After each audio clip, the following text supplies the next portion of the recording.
What's up, Facebook family? Good afternoon. It's lunchtime with a brief word to the world. Listen, today I want to talk to us about this thing called perseverance. Let the church say perseverance.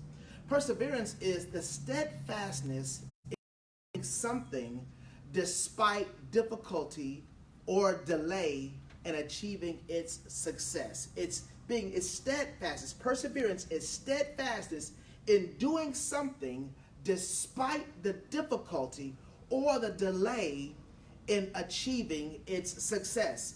I want to just share a quick scripture with you. James chapter 1 verses 2 through 4 says, "Consider it pure joy, my brothers and sisters, whenever you face trials of many kinds, because you know that the testing of your faith produces perseverance. And let perseverance finish its work so that you may be mature and complete, not lacking anything." Now, when you think about this statement, when it says, "Consider it pure joy, my brothers, when you face brothers and sisters, when you face trials of many kinds," that seems like an oxymoronic statement. An oxymoron is a statement that appears contradictory, yet they work in conjunction. And whatever else joy and trials are, that's an oxymoronic statement. When you're talking about counting something pure joy when you're faced with many trials or trials of many kinds. That is exactly an oxymoronic statement. I know that because it says consider it pure joy. Well, here's the thing. Many of us have joy, it's just not pure joy. What do you mean? Because many of us, you're thankful that you have kids. You're thankful that your kids are not sick. But right now, you want to kill them.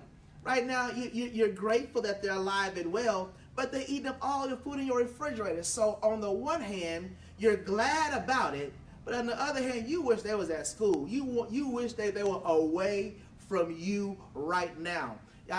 So it's joy, but it's just not pure joy. Here's when joy loses its purity. When it's mixed with our own personal attitudes. When it's mixed with our own selfishness, then the joy loses something. And that's why James is writing here. It says, "Count it pure joy, my brothers and sisters, whenever you face trials of many kinds." Now here's another thing. This word trials is not may not be exactly like you think of trials, but it is a proving ground. That word there means it's a proving ground. In other words, we say we're believers. Now is the opportunity and the framework and the ground to prove who we say we are. And so he's saying during that time, when it's the proving ground, now is the time to prove that you got pure joy. Because it is a time where it's kind of since you say you are, it's time to prove that you are. So here's the question. Why? Why should we count it joy? Why should we count it? Why? Because it will produce in us what good times can't. That's right. But the reason why we must count it pure joy is because God is able to impart some things in us in difficulty that he simply cannot impart to us when all is well. When things are well and people are things are kind of moving along, may I use this for business as usual, ministry as usual, family as usual, friends as usual, and all is well. There are certain things that God simply cannot impart to you like he can in the face of difficulty. Because we open up ourselves, we open up our hearts, we open up our minds, we're able to receive something more from God in difficult days that we simply cannot get or accept, or he cannot impart to us when all is well. And so that's why we got to count it pure joy, because it's going to put in us something that we cannot get outside of facing some difficult days. And watch this, the more that your faith is tested, the more steadfast you can be. The more that your faith is tested, the more you're able to do something in spite of the difficulty. You want to know why you are maturing, and here's a sign that you can smile at things now, or you can laugh at things now, or you can walk away from things now that used to pull or evoke a certain amount of emotion out of you. There was a time when you used to want to fight or cuss, and I know my Facebook fam. I know y'all don't fight, and I know y'all don't cuss. But some stuff used to drive you to drinking, and I know y'all don't do none of that stuff.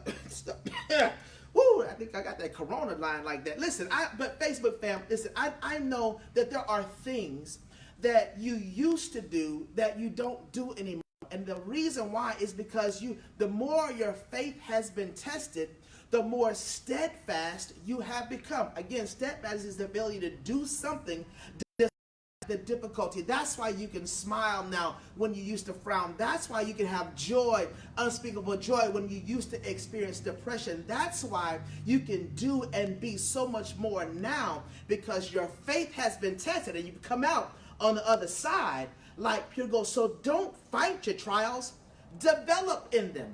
Don't fight every time difficulty comes. Don't fight, develop in them. See, there used to be a thing, and many of us don't know anything about 35 millimeter cameras.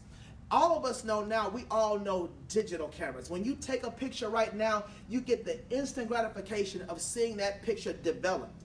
But there was a time when 35 millimeter cameras came in, and you had to take them to a store, back in the day, I think it was Eckerd's, and you're now CVS and your Walgreens and places like that. You used to have them developed, and they would take your pictures in what they would call a dark room, because pictures had to be developed in the dark. Let me just tell you something, that so many of us are just like 35 millimeter cameras. In fact, we are best developed in the dark. But right now, we want instant deliverance. We want instant healing. We want an instant gratification right now. But the reality is, the more that God develops us in trials and in our darkness, the more likely we are to be steadfast, unmovable, and abounding in the work and love of Christ.